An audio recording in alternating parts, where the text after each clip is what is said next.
Now, I haven't updated you on the progress of my musical for a while, so today I'm going to tease you with a little bit of a song I call Wouldn't You Like to Do It Like a Dog? So for those of you who are interested in lyrics, I'm going to deconstruct it, share my thought process, techniques, and why the first draft didn't work. Hi, I'm Scott. You're watching Inside Musicals, the channel for all things musical theatre. Now, we all find starting points in different places. It could be a word, a phrase, a rhythm, a fragment of melody, and it's all valid. But when I started writing songs, I thought I had to start with the first line of the lyrics and then hope for the best till I got to the end.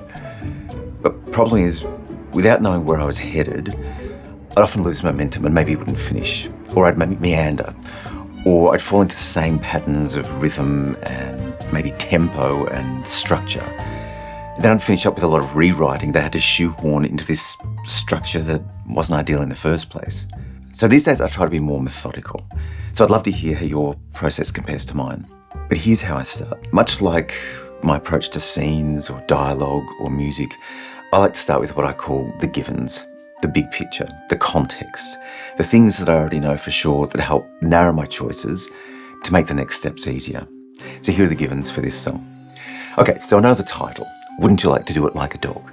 So I'm thinking playful, maybe risque, a novelty number.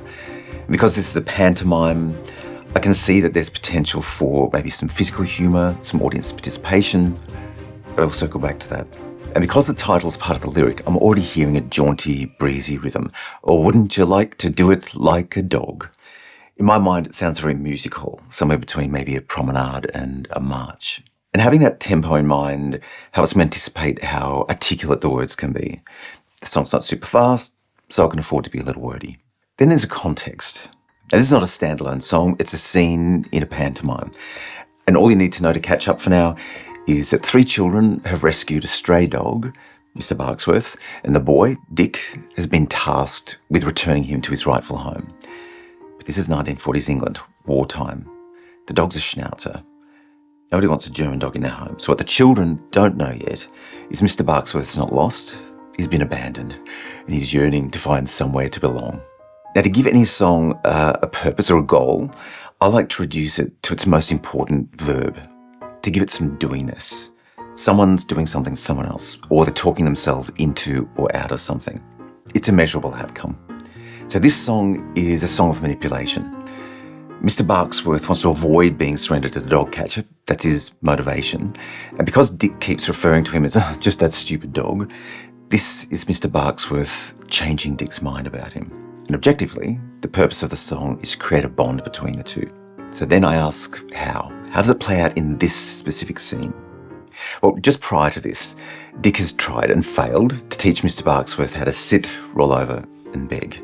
So here, Mr. Barksworth comically turns the tables on Dick, first enticing him into the ways of a dog, and ultimately training him how to sit, roll over, and beg.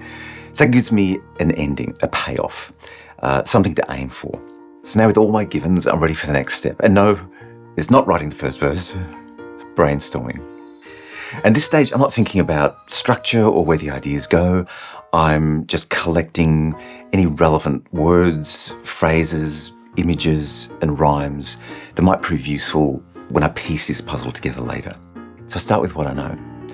All the rhymes I can think of for the word dog, since that's part of the title. Since there aren't too many useful ones, I also jot down alternative single-syllable words for dog, and their rhymes. And I keep going with anything that comes to mind, really.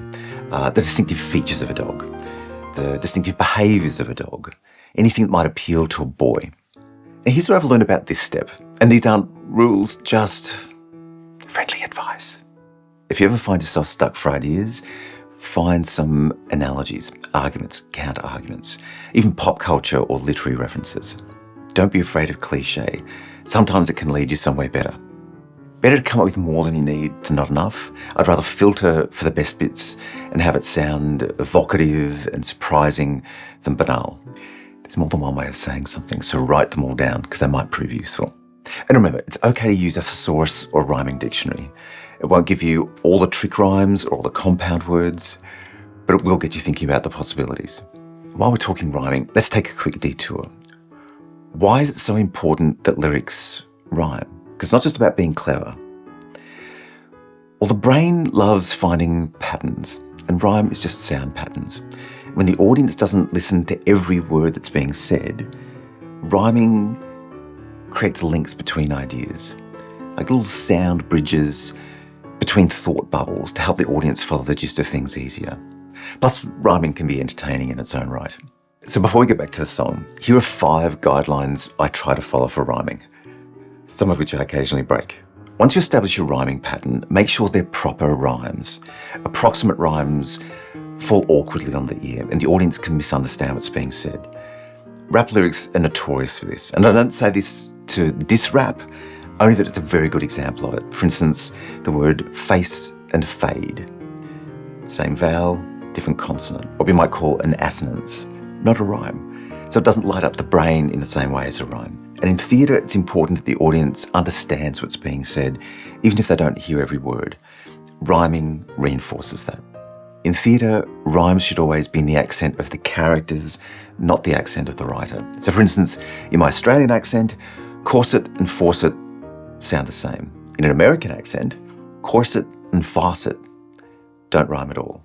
So make sure you know your characters. Rhymes should always follow the natural scansion of words as we speak them. This is the way we accent syllables. For instance, pea and flea sound natural, but flea and territory don't. Enough said. In dramatic songs, rhyming should be as unobtrusive as possible. In comic songs, it's more acceptable for it to draw attention to itself, to the playfulness of the lyrics, which is what I'm doing in this song. If you have a gag in a song, consider putting the punchline on the rhyme. It carries more weight, so it lands funnier. Okay, now I have the pieces of my puzzle. How do I put them together? That could be a whole course in itself, but here's where I start. I start with the most distinctive phrases that I can build everything else around. I might choose them for the strength of the idea, for the sound of the words, or even for the rhythm of the phrase. Then I sort them into some semblance of beginning, middle, and end. Start thinking about a structure of the song. Now, song structure is very important, but theatre songs don't always fall neatly into verse, chorus, bridge kind of constructions. So write the lyrics that make sense and then build the music around that. Now, for this song, it made sense to have an introductory verse as a bridge between dialogue and the song proper, 2 longish stanzas, a contrasting middle section with some audience participation, and then a final stanza to wrap it up. So here's the first stanza, then we'll go back and break down the techniques. Oh, wouldn't you like to do it like a dog? Tipping the bins and traipsing through a deep, dank bog. You shake your fur to dry, you'll watch the water fly. Amen to when you do it again, 'cause who's to ask you why? Why wouldn't you parley-vous it like a pup? Up at the peep of morning with a yup, yup, yup. So what if the neighbours rue it? Oh, there goes a cat pursued. Wouldn't you like to do it like a dog? Now let's break it down. Now my instinct is that the title is kind of catchy, so that's how I open the stanza. Then I want to introduce some kind of image that's recognisably doggy, but hopefully with more panache than a 5-year-old school report. My dog has 4 paws. I mean, that could make a cute song, but it's not this one. Now, I enjoy the playfulness of alliteration in comedy songs, and that's repeated consonants at the beginnings of words. So here is the T in tipping the bins and traipsing, and the D in deep, dank bog. Alliteration's not as weighty as rhyme, but it does make for a lively lyric. Now, because I'm also composing the music, I'm thinking ahead to the melody. But at this stage, even if the pitch is just a placeholder, I do want to lock in the rhythm. So after a relatively long line, I'm going to contrast it with a few shorter ones, just to give both the music and the singer a little bit of breathing space. And in this spot, I originally wrote, you shake the water dry, you snap to catch a fly. And I kind of like both of those images, but in the flow of things, to me, they don't feel like the images connect. Plus, we don't shake water, we shake our body, or our coat. But then coat to dry feels a bit awkward in the mouth with those 2 T's together, coat to dry. So I opt for fur. You shake your fur to dry, you watch the water fly. Again, some alliteration on watch and water. And now the images connect. And look, it's such a minor change, but sometimes it's the little things that can irritate you once they're out in the world. So I'd rather change it now. Now, in a serious song, that next line of amen to when you'll do it again might feel too contrived. But in a comedy song, that kind of playfulness is kind of the point. So I forgive myself that one. But the second half of the stanza went through maybe the most changes. So originally I started with, whenever your life is feeling like a slog, and you long for living higher on the hog. I don't know, but it was feeling a bit early in the song to be philosophical. So I tried, you're up at the peep of morning like a pup, bound to sound a warning with a yup, yup, yup. Once again, I like the idea, but there's something wrong with the logic, so it felt forced. So I repurposed some of it and rewrote the rest. Why wouldn't you parley-voot like a pup, up at the peep of morning with a yup, yup, yup. Same image, clearer logic.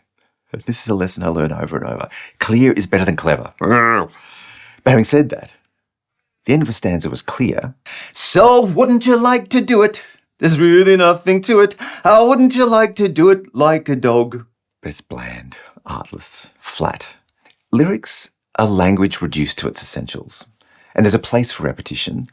But with a line like, there's really nothing to it, it's such a nothing line. It doesn't take us anywhere new. It's not a doing thing, it's just filler. So to me, it feels like a missed opportunity. Compare that to the revised version. So what if the neighbours rue it? There goes a cat pursuit. Wouldn't you like to do it like a dog? Which one feels more colourful, more satisfying? Which one gives the performer something to do? Now, the second stanza is where I really want to give them something to do, and I want to surprise the audience. So as I read the lyric, picture the dog and the boy peeing on the audience throughout. Oh, wouldn't you like to cock your leg to pee? Spring you sent to say he was a D-O-G. This territory's mine, a shrine of my urine. Whatever you smell is there to tell you never cross the line, unless you are invited by a dog and long for living higher on the hog. And then wouldn't you switch your root, dig up a bone and chew it? Or wouldn't you like to do it like a dog? And I'm hoping that the gross out humour will kind of warm the audience up, bring them to life for the audience participation to come. The first 3 notes on this section. I recycled that higher on the hog line that I dropped earlier, because here it seems to make sense. I kept vacillating between lift your leg to pee and cock your leg to pee, because I like the alliteration of lift your leg, but actually I think cock your leg sounds funnier and a little harder edged, so it better suits the moment. And then I broke my rule about proper scansion on shrine of my urine. I mean, most people pronounce it urine, but in my defence, I have heard English people refer to a urinal in a men's loo. And besides, Mr. Bugsworth is a German dog. English is not his first language, nor indeed his second. Now, after 2 stanzas, I want to take the song in a new direction with some audience participation. Dick and Mr. Bugsworth are going to teach the audience how to spell dog, YMCA style. And I want the lyric to be super simple, A, so the audience can pick it up, and B, so it doesn't clutter the physical stuff. D means dog. O means, oh, what a dog. G means, oh, gee, what a dog. Now, at this point, I'll have some extended music for the performers to interact with the audience, teach them the moves. Then there'll be a short lyric to bring them back into the final stanza. But before we get to that, let's backtrack to the introductory verse and how I set up the song. Because this is another place where I made significant changes and another lesson learned. So I start the verse simply enough with a conversational feel. Why have a nose if you never let it smell, or ears if they ignore the smallest sound? Why have a tail in repose between your toes? No, swish it, swat it all around. And here's where I ran into trouble. I knew the gist of what I wanted to say, but it took me forever to find the right words. But here's the lesson. Write it down anyway, no matter how clumsy. As long as it has the right rhythm and maybe the right concept that you're after, it serves as a useful placeholder.